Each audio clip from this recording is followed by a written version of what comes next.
Despite any nonsensical rantings to the contrary, feminism is not about having power over men. It's about achieving equality with men. One of the most important means of addressing this is the roles and representations of women in media. These representations shape how we see women, and yes, this is a very real thing that happens. Art imitates life, and life imitates art. We call this dialectical materialism, two mutually influencing forces where the dominant role is played by material conditions, in this case, the media itself. Thus, we determine that the only way to produce proper roles and representations in media is to deliberately and consciously plan what they are. This, of course, is impossible to do under a system of private property. It requires collective ownership of the media in order for it to be carried out.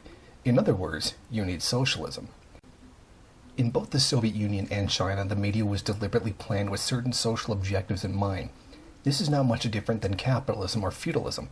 Every system puts forth ideology intended to preserve itself. All capitalist media is inherently pushing in capitalism and defends it. The difference is that socialism is a conscious planning of, instead of simply allowing it to form organically from the system itself. That is the point of socialism, to consciously plan society. Now, how do we deal with certain artistic problems that arise in deliberately constructing media? When media is criticized for not portraying women in a progressive way that fights sexism, there are a few obstacles which arise. Any historical piece which portrays proletarian women as anything but indentured servants is factually incorrect. If there is a story which takes place in the Middle Ages, and men and women are portrayed as equal, then you're not being historically accurate. Certain exceptions exist, of course. Actually existing women in history which were strong progressive representations of women. In some cases, the work could be intended as an alternate universe from the past, but this would already be an abstraction away from reality. So how do we overcome this? How do we overcome the limitations posed by certain media? By going with media that has no such limitations. The best genre for this? Science fiction. With science fiction, these limitations are meant to be broken.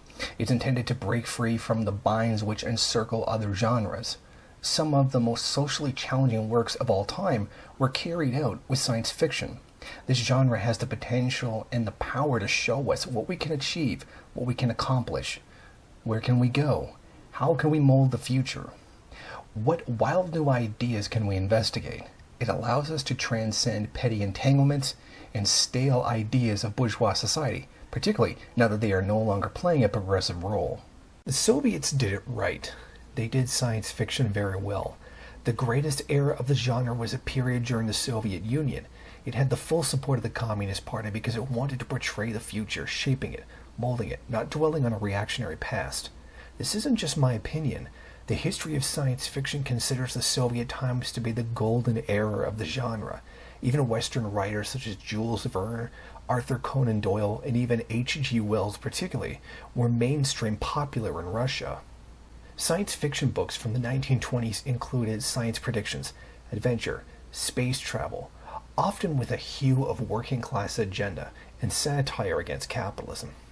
Alexei and Tolstoy's Alita, from 1923, one of the most influential books of the era, featured two Russians raising a revolution on Mars.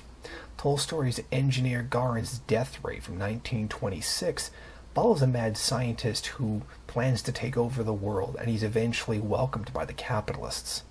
Similarly, the main antagonist of Balayev's The Air Cellar of 1929 is a megalomaniac capitalist who plots to steal the world's atmosphere. Balayev's Battle in Ether from 1928 is about a futuristic world war fought between communist Europe and capitalist America. In fact, this is a criticism I'd make of the Chinese Revolution. They went to great lengths to totally change the country's culture, even farther than the Soviets did. But I think they made an error in portraying everything in period dramas. Either the stories were about the feudal past or about an idealized present. While it played a considerable role in shaping the country's culture along a revolutionary path, I feel like it idealized the present far too much, making it seem as if the full revolution had been achieved.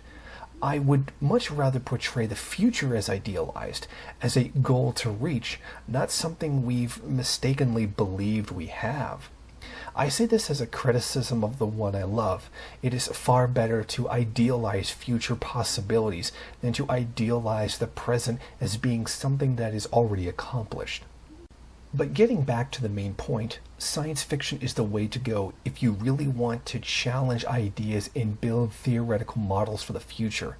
The lack of limitations of realism or historical accuracy are torn away with this genre. It is only through the genre that we can reconstruct the roles and representations of all oppressed peoples. By remaining in the stale old bourgeois art and culture orthodox, we remain stagnant and backward. Forward to the future, forward to a better world. If you like this video and you'd like to see more of them, then head over to my Patreon page and show your support. Or you can go to the MRN bookstore and check out some of the latest books available. Don't forget to rate, comment, subscribe, and share on various social media.